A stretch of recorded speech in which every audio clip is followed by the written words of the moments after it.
Do animals have a soul? Do dogs have a soul? Do cats have a soul? Did you know that elephants mourn their dead and that cats go off to die? But how do they know? How do they know when their time's up, when it's time for them to die? Because we don't. This video is about animals' souls, and I'm going to share with you a couple of stories, true stories from my experience with my thoroughbred horse, and also an experience that my first cousin Margot had with her cat Cindy. If you're a pet owner, you'll know that they have different personalities. For example, my quarter horse used to hate being brushed. He used to scowl and his ears would go back and he'd try and nip me, whereas my thoroughbred loved being brushed. He used to stick his neck out and his bottom lip would quiver like... So if they have different personalities, do you think that they have a soul? After the story that I've shared with you about my experience with my thoroughbred horse Ra, you're really going to think. But first I'd like to share with you my cousin Margot's experience that she had with her cat called Cindy. Cindy was a white cat, and there were two kittens. They were both white kittens, and Margot and her brother both got the two sisters that were kittens when they were really young children. I think Margot's brother was about 6 years old at the time, and it wasn't until a few years ago that my cousin Margot told me about her cat Cindy, which passed away when Margot was in her mid to late 20s. And she said her and the cat, they were standing outside the house that they both grew up at on the footpath outside the house, and the cat was walking away and it was turned around to her and was going meow, and she knew what it was saying. She was going, "It's okay, I know, I understand, go." And the cat started moving off and turned around and was going meow, and she goes, "It's all right, I understand." But my cousin Margot, she's not psychic. She's never into spirituality or reincarnation or past lives. In fact, she told my other cousin that, I'm Māori and I'm native New Zealand Māori and we have lots of cousins.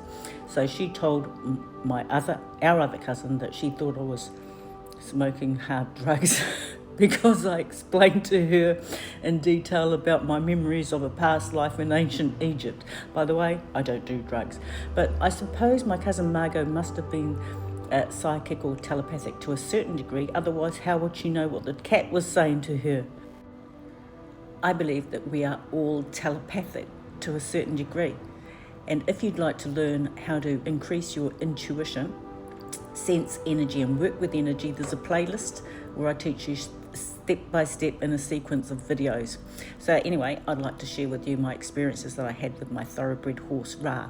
Ra is the name of the sun god in Māori. It's also the name of the sun god in Egypt. But my horse was named Ra before I got him, and he was this beautiful, big, showy thoroughbred.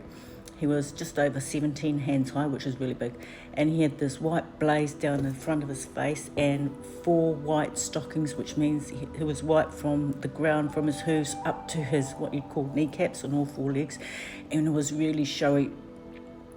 And he would prance around. He wouldn't walk. He was highly spirited. He was like so full of energy, really highly strung and nervous. He'd freak out and jump if a little bit of paper went fluttering past, and he'd not walk. I had blisters on underneath every single finger on my hands from holding him in, from pulling the reins, which are like the brakes. The brakes were constantly on. He'd never walk. He'd be like doing really, really high steps or going sideways. Once he tried to canter backwards and wiped out someone's letterbox. So he'd also all of a sudden, out of the blue, decide to have these bucking fits, but I'd be forewarned because he'd grunt first before he decided to have a bucking fit, and I'd get off beforehand and walk back to the paddocks. So back in the paddock, I grew up in Rotorua, which is a tourist town in New Zealand, and about 30 of us kept our horses down in these paddocks called Boningtons. And this is back in the day when there was no internet, no mobile phones, just landlines. And this small town, there was nothing else to do really but hang out with the horses. So I used to go down to the paddocks every day after school and spend the entire weekends there. And I wish I knew about gloves then to prevent me getting blisters, but back when I was 14, I didn't know about, you don't think about things like that. So anyway, Rotorua is a small town, nothing to do in New Zealand really, and we used to all ride next to the railway tracks. It wasn't a passenger train, never saw a train going past except for this one time when I happened to be riding my nutty stupid thoroughbred next to the railway lines, and a train came, and I thought, oh no, I'm gonna die. And I sat there and I was thinking, oh, don't move, please don't move. And it didn't move, the horse didn't move. And after the train went, he still didn't move.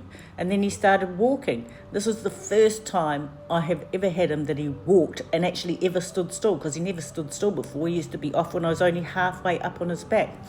But now, looking back, I think he actually understood and knew what I was thinking. But wait, it gets a lot more interesting, because after he passed away, which would have been when I was in my mid-20s and I went to university, actually my mum lied to me and she only let it slip a couple of years ago that she sold him to the meatworks. Before, when I was at university, she told me she sent him to a farmer. So I was in my mid-20s and he passed over.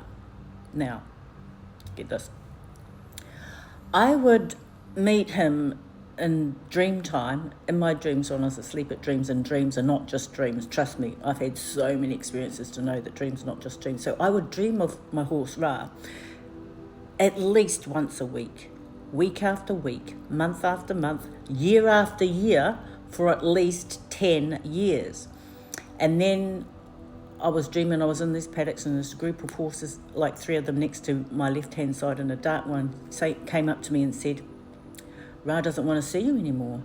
And I was like, no explanation. And I didn't answer him back. I was just kind of shocked and stressed and thought, why? Why doesn't he want to see me anymore? What have I done? And then I didn't dream of him after that. And then a couple of years later, the thought crossed my mind, maybe he doesn't want to see me because he's been reincarnated. But I did actually dream of him about 5 years later. And I dream of him maybe once or twice a year now. So, not only do I believe that animals have a soul or a spirit, but I also believe that they have an afterlife. They go to an afterlife like we do as well. I don't really call it heaven because I'm not a Christian and I don't believe in that, but I do believe and know that there's an astral plane and there is a place where the dead go.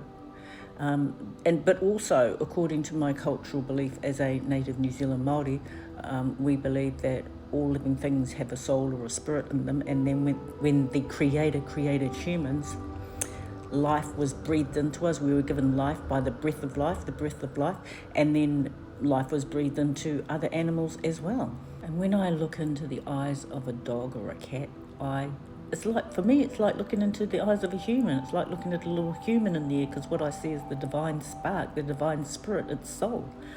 And I believe that all animals have a soul. So let me know in the comments below, what do you think? They have different personalities? They're intelligent? Do you think they have a soul? I suspect that the reason that you're watching this video is because you, deep down inside, know that animals have a soul, and you're just watching this video for confirmation that this is true, that what you believe or thought was true is true. Well, it is true.